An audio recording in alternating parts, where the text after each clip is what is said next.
it's been an ongoing quest for a kind of spirituality that would not put things like spirituality into a silo, into, say, a religious-based silo, but I wanted to have a kind of worldview that would bring spirituality, science, physics, biology, history, theology, approaches to justice, that somehow these would be thought of in integrative ways where knowledge of one contributes to knowledge of the other.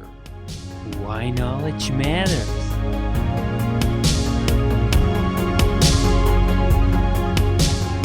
Emeritus Professor Vern Neufeld Redekop, welcome. Thank you. It's such a pleasure, Vern, to finally meet you in person. You have been so tremendously influential, in my life. It's always, when I think about you, I think about peace. I think about someone who truly has a lasting impact on people. And I think this is so profound on you. You really, truly walk the talk. And this is one thing, I think, why we struggle so much, because there are too few who do this actually, because it's very hard. It's very hard to actually walk the talk. So really welcome, and thank you so much for taking the time, Vern. I don't want to make any great claims around this, but I'm grateful to you and what you've done in terms of trying to pick up on some ideas and advance them. And this shows how we need each other. We each play different roles, and I feel like I'm building on the shoulders of other great people who have come before.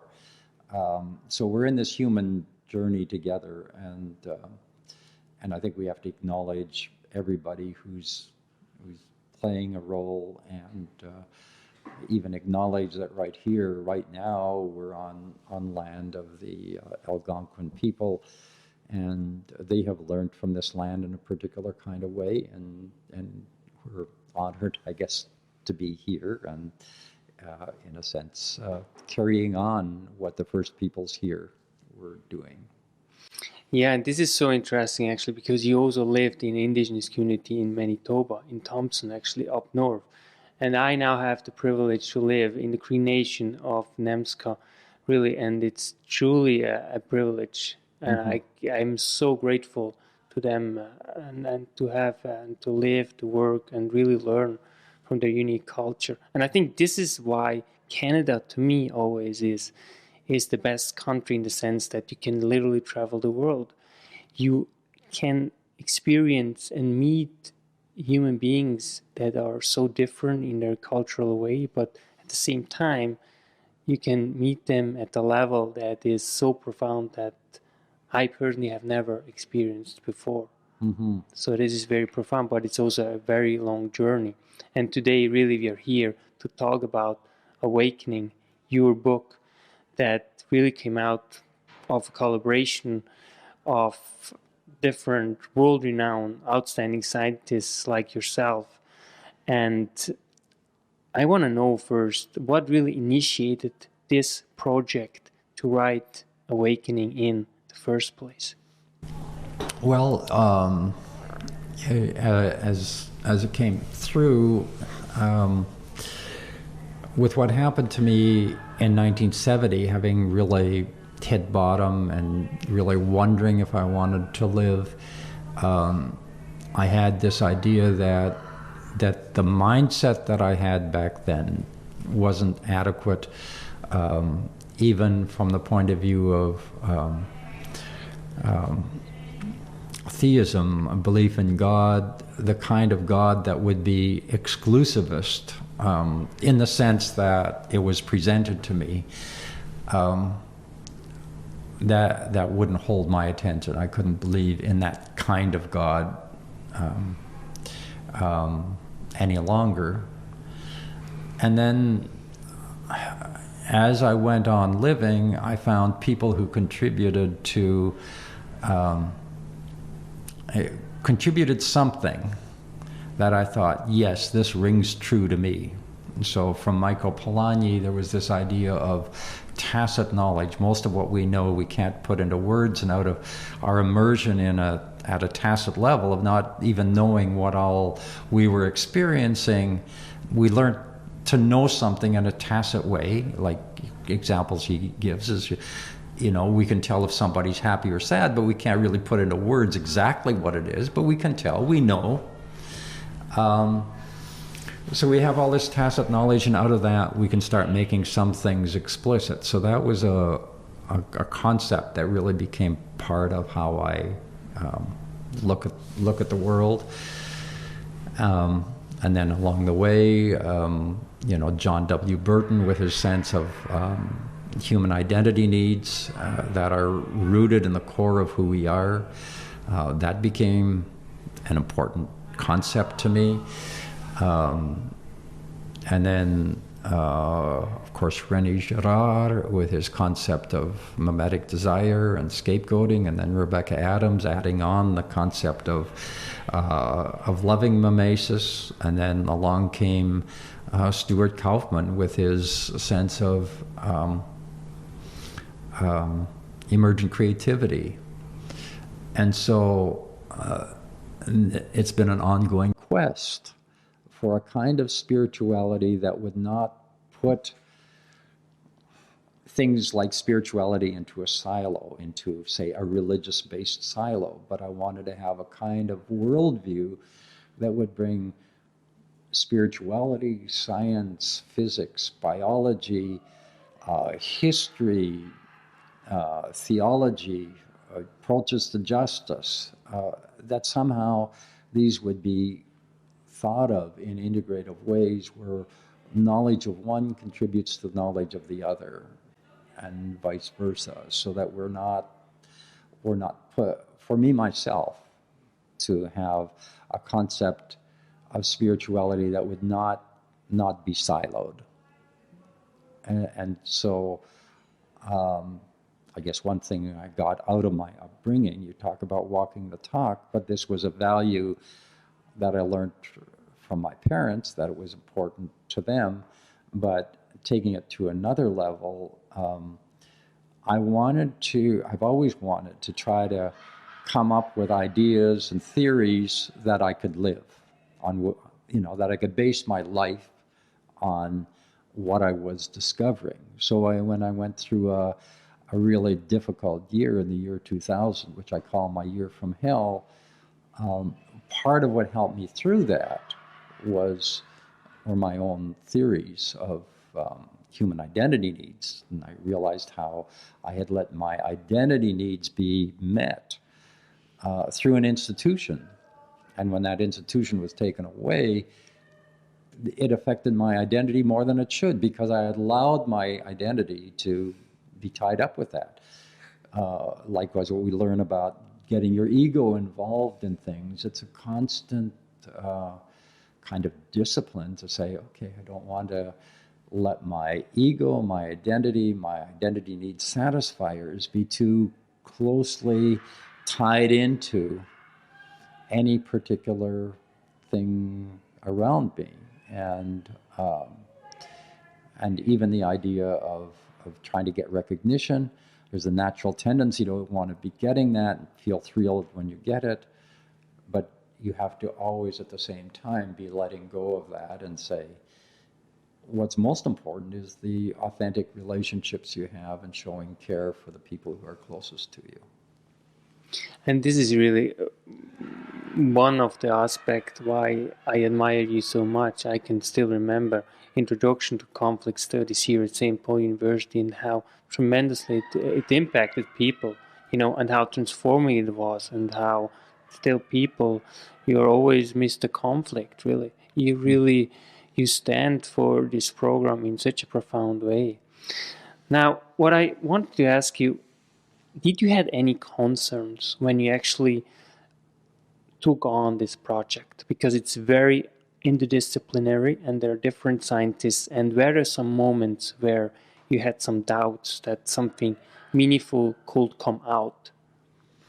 No, I don't think I ever had doubts that something would come out. I didn't know what would come out, and I didn't know how profoundly the process would be, would shape my own thinking, and the other people who were involved in it would shape my own thinking. And I was delighted when, on the spot, people had insights through our mutual engagement. Like I remember Jamie Price, who's a Lonergan scholar, all of a sudden, through what was going on with us, said he had these new insights about Lonergan, about Bernard Lonergan, and I still remember, he made this chart on the whiteboard in the room we were using, and gave an explanation that came to him the night before, which then formed the basis of his chapter in the Awakening book. Actually, I remember he draws a very nice analogy with the scissor, actually. Yeah. What are you most proud of when it comes to the book Awakening?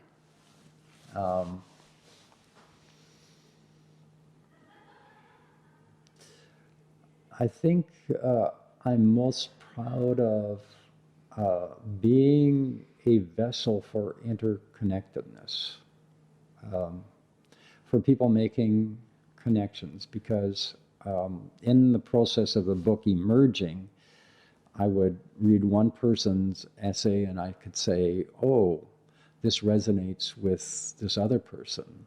And so I would give different authors chapters of other authors so they could incorporate ideas.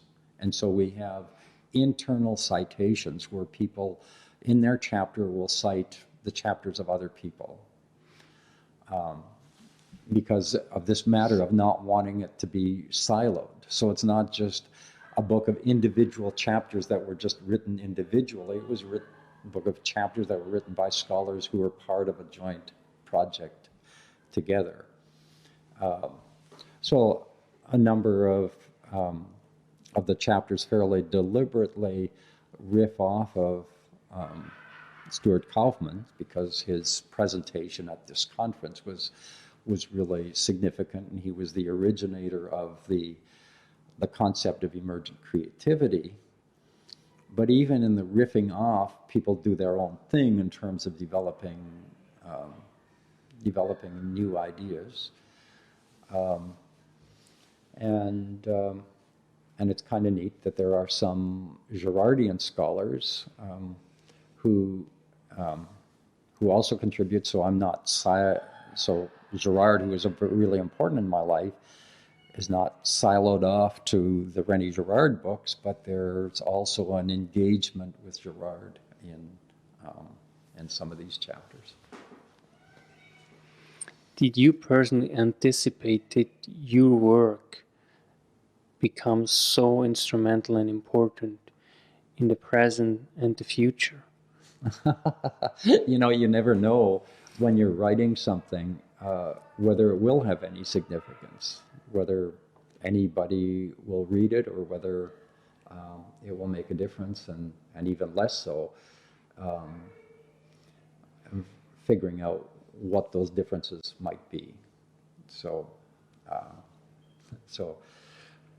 I'm gratified, and I probably don't know very much of what impact it might have, because as an author you don't get feedback from many of the people who read your books, so you don't know. Yeah, that's true. I mean, it's also, obviously, you have to study it. It's very intense books, also from violence to blessings, let alone awakening, transforming. And you have to really engage and also to come up with some reasonable questions. And obviously, we are in a very fast paced world. So I can somehow a little bit sense, I think it must at times be a little bit frustrating as an author. Well, I guess what is frustrating, and even in the book that Gloria and I are writing right now, we have this profound sense of so many ideas being so much interconnected. To understand any one of them, you almost have to understand all the others. And writing is linear in that, you know, there's a beginning and end, and there's a sequence to everything, and you almost wish that you could have a multi-dimensional medium that would do justice to the interconnections. The other really frustrating thing is that in order to come to terms with some key insights, I've had to develop some new words or use the words of others who are very deep thinking. So you talk about a fast-paced world. Well, in order to grasp some new concepts, it takes thought, study, and so on. And so the struggle is, how do you strike a balance between, in a sense, using the technical terms which are almost needed in order to really grasp a given concept, and at the same time avoid becoming too jargony or too using a language that seems so esoteric to people that it's a turn-off right at the beginning. And so I've been at different ends of this. So my book on the death penalty, for instance, the publisher who asked me to write it initially said they wanted something of about 100 pages that would be really, really simple to understand. And when my nephew saw a copy and started reading it, when he went to the bathroom actually, he started reading it and couldn't put it down. And he was in high school at the time, and he wasn't an academic type. He wasn't particularly outstanding in his studies, but he couldn't put it down. You know, so I felt, well, that's quite something. But the downside is that I had spent hundreds of hours in translating things from Hebrew to English, and I had worked out my understandings at a very deep level, and I couldn't give the argumentation. And so one of the reviews of it was, well, you know, here's somebody saying some things, but we really don't see the argument. So the downside of something really easy to understand is that you don't really develop the arguments completely. So when it came to Violence to Blessing, the publisher said, oh, you can take as many pages as you like to explain everything. And I figured, wow, this is great. And I took full advantage of it. It's a substantial book. And so when you talk about people getting it, I remember one person said that he read the first 100 pages of From Violence to Blessing 3 times. Then he really got it, and then he could easily proceed, and things fell into place. I guess my overall approach to that has been, if I can initially write something that has the full argument and has the philosophical depth, then later I can perhaps present things in a more popular way, but people always have something to go back to if they want to say, where did this all come from? You also say in the book, you can't predict life. And the same applies when it comes to reconciliation. In other words, today we are somehow able to create things, cell-like things in a laboratory. But again, reconciliation when it comes to humans' connection is a whole other level. Dive a little bit deeper in what this entails, reconciliation, in Canada specifically. Yeah, and here is there are these paradoxes. On the one hand, we can list a lot of things that can really contribute to reconciliation, and can enhance it, can make it more likely, if you like, but it can't be forced. And on the other hand, there are things that happen that couldn't be predicted, that all of a sudden, start to lift the veil. One little example. When I was in Montreal at the Maison de l'Amitié, picture this, I was young, I was 27 when I went there, and I was told, here's a lifer from a penitentiary who can get day parole on condition that I take him on as a volunteer. And this guy's name was Wilf Lafferty. So he was very hardened. He had committed a minor offense as a teenager in the 1940s, and they said, you go fight in the Second World War and we'll erase your record. So he signed up and fought in the Italy campaign. And when he came back, he wanted to get a job dismantling guns because he had been a gunner and he knew guns. And they said, we can't give you this job because you have a criminal record. His sense of disillusionment after fighting for years, it was just profound. So he got into a life of crime. And what Canadian society had to pay for him being a criminal, was enormous, just because they didn't live up to their promise to him. So I spent many, many hours listening to him and getting into his story. And, given my background as a peace-oriented person, people would be surprised that I really have the feeling of what it's being like in a turret of a tank, and turning the gun around and seeing at this particular moment that there's your target right in view, and stamping your foot on the device that triggers the cannon. Okay, so here's Wilf, who killed his best friend when he was drunk, and it was against his parole to be drinking.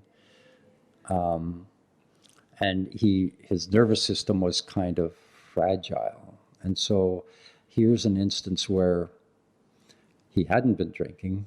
What I did with him when he was drinking is another whole different story. But here's an instance. He hadn't been drinking, and he went to his day parole house on St. Hubert Street in Montreal, and went up the stairs and went in, and here were these two police officers who were going to arrest him because the people there had noticed he was a little jittery, but he hadn't been drinking, and so he figured, this is terrible. I wasn't drinking. Why on earth are they going to arrest me? And so he resisted.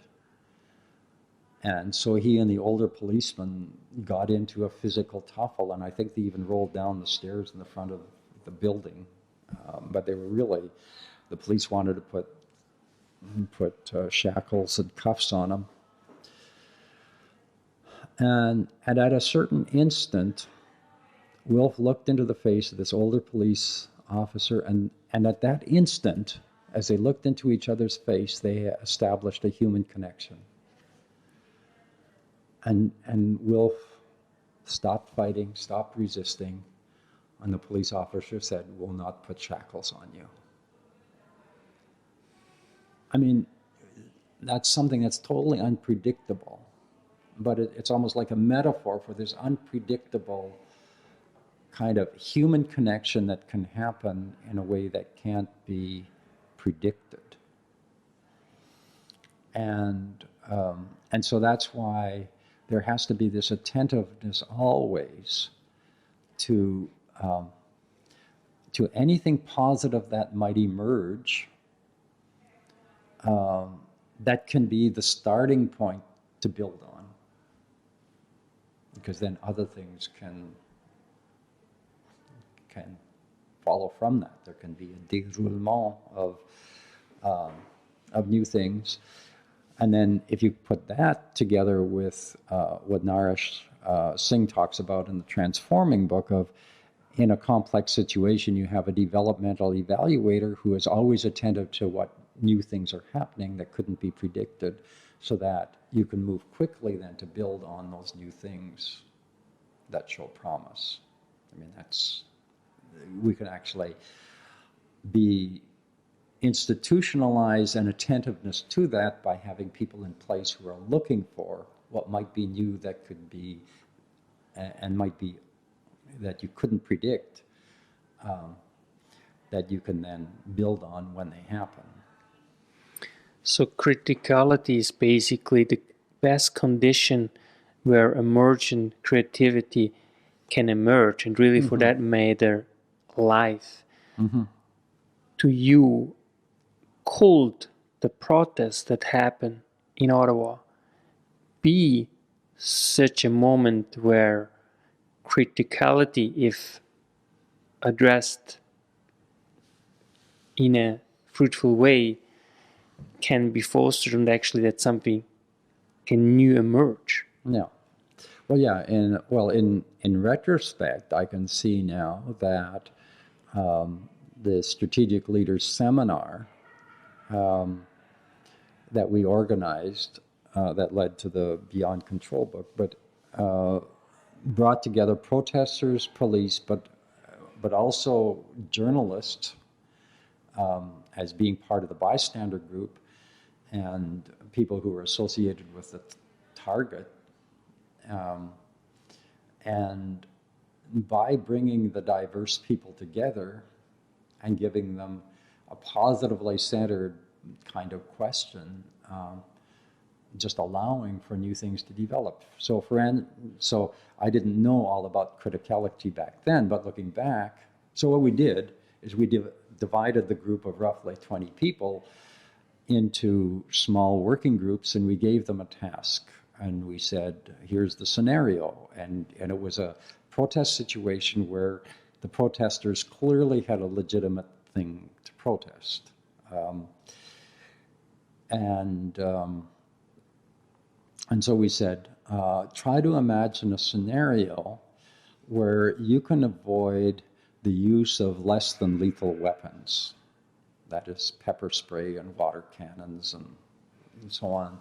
But you can handle it without that. And so come up with scenarios how this could work. And one of the things that was so creative that I would have never imagined myself is that one group said, well, the night before the protest, the police host a reception for the protesters, and they use their shields to serve hors d'oeuvres. You know, fantastic. But just imagine the effect of that. Yeah. Going into a protest situation, you know. So there are ways in which you do the best preparation that you possibly can. You try to attend to things that you know could make a difference. But there's this paradox of already not yet. You've already done everything that you can, but you don't yet know what's going to happen, nor do you know what's going to work. And sometimes it's the thing that you think is least important that ends up catching hold, you know. So, were you personally positive, surprised about how the Ottawa police in general handled the protests here in Ottawa recently? Okay, well, I think that what happened is that emergent creativity, if you think, but there can be the emergence of things that we usually think of. These are creative and helpful in a positive way. But there's also the emergence of something brand new that couldn't be predicted, that is more on the side of violence. And so the most extreme example is 9/11, where aircraft, which are thought of positively, commercial aircraft used to help people go from one part of the world to another and make connections, and it's part of the interconnectedness of the world that we have this international travel. But airplanes were weaponized and turned into these huge bombs that went into the World Trade Center towers in New York. So there was this emergence of airplanes as being weapons. And similarly, in the protest in Ottawa, we had trucks which are normally used positively to bring commerce from one part to the other that were in a sense weaponized and almost used as a means of extortion for the against the government. And so in the weaponizing of trucks, the horns are at a decibel level that is enough to cause permanent damage. And the horns are meant to warn people. And so they're, really high volume, but they're meant to be there for only a couple seconds, and they won't do any damage if you just hear it for a second or two. But you had them continuously blaring, which was a way of really harming the people who live downtown here. And so with trucks not having been weaponized before, there's no way that the Ottawa police could have been prepared for the kinds of damage that was done locally to the residents through the horns, but also accosting anybody who was wearing a mask. Businesses had to be shut down and so on. And the other thing about trucks is that they have these big storage compartments. So you had people bringing huge amounts of food and water and barbecues and all sorts of other things that facilitated an encampment. And they started to trivialize Parliament Hill, making and closing down the commerce, affecting a lot of people in really negative ways. And they were talking about freedom in a way that didn't acknowledge any appreciation for the paradoxical situation in which personal freedom takes place in the context of community and the common good. They didn't recognize that mandates for vaccinations and things were there for the common good. They didn't acknowledge that what they were doing in the name of freedom was severely restricting the freedom of the local people here and was detrimental to the common good. So when you ask about were the police not competent, they couldn't have been prepared for the degree of encroachment, for the long-standingness of the encroachment. And the other thing about trucks being covered, you never knew what was in those trucks. And some of the stuff on social media about the motivation of the protesters or where some of them were coming from could have led to the conclusion that some of them were prepared to be violent. A lot of them weren't. A lot of them just believed in the cause and were really basically good truck drivers and happened to think that this idea of freedom was important and caught on. So they're basically good, otherwise law-abiding citizens who didn't mean any harm or evil. But for the police, not knowing whether there might be weapons and wanting at all costs to avoid a violent encounter, from the point of view of avoiding a violent encounter, they did superbly. You have to ask, on what axis are you evaluating them? From the point of view of being able to contain and prevent a major disruption to downtown Ottawa, they didn't do that. The major disruption happened, but they did avoid a violent encounter, and a lot of the police liaison played a very constructive role. They had good conversations with the truckers and everything, and from the point of view of containing the violence, they did really well.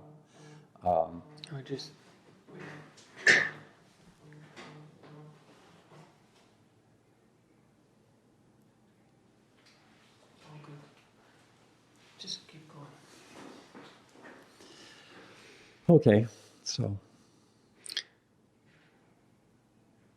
You know what? We will finish, and I would just ask you basically about the biggest. What is your biggest concern now,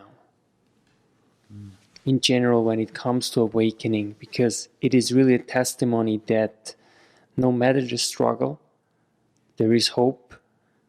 When I read your book, Awakening. well, one of my my biggest concerns has to do with the constellation, the coming together of the negative side of technology is that misinformation and lies can so easily be spread. So we have that phenomenon.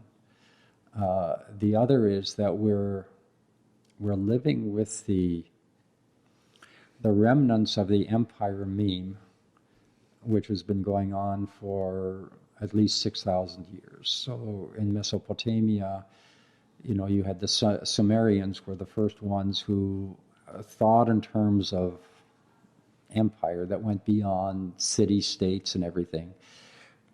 You had the emergence of agriculture, which made a stable food supply, and so people could do a sustained kind of military exercise. And so you had the beginnings of empires with emperors as leaders who were in charge of gaining territory for their empires, for their own personal kingdoms, if you like. And this became part of the human consciousness, that people who were thought of as great were people who established big empires. And that it was a good thing to get bigger and bigger and control more and more and make other people subject to you. And empires were by definition brought about and maintained through violence. So colonialism was an empire-based phenomenon. And so the benefit of empires is that there were resources there to do a lot of artistic things, and so a lot of artists were commissioned by empires. So we have the music and the paintings today that might not have been possible without empire, but we also have the disempowerment and the systems and even the fields of violence that were introduced. And now we're at the stage where